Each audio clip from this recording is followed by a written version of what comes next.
प्रेम म्हणजेच भावनांची एक सुंदर अनुभूती. तर स्वाभिमान हा व्यक्तीच्या आत्मसन्मानाचा पाया आहे. प्रेम हे त्यागावर आणि विश्वासावर आधारलेले असते आणि स्वाभिमान ही व्यक्तीच्या आयुष्यातील सर्वात मोठी संपत्ती आहे.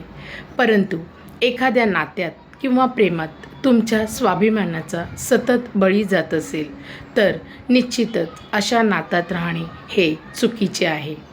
दोन व्यक्तींनी एकमेकांवर प्रेम करणे म्हणजेच एकमेकांच्या मतांचा आणि अस्तित्वाचा आदर करणे होय. परंतु समोरची व्यक्ती ही जर आपला आदर करत नसेल तर अशा नात्यात फक्त वेदना आणि दुःखच मिळते. आणि म्हणूनच प्रत्येक नात्यामध्ये स्वाभिमान हा नेहमी वरचढ असायला हवा.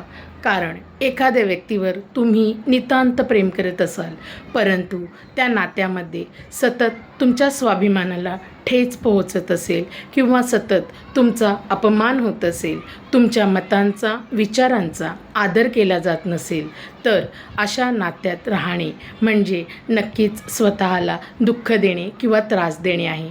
म्हणूनच अशा विषारी नात्यांपासून वेळीच दूर होणे गरजेचे आहे. विचार आवडल्यास चॅनलला सपोर्ट करा, लाईक करा, सबस्क्राईब करा. धन्यवाद.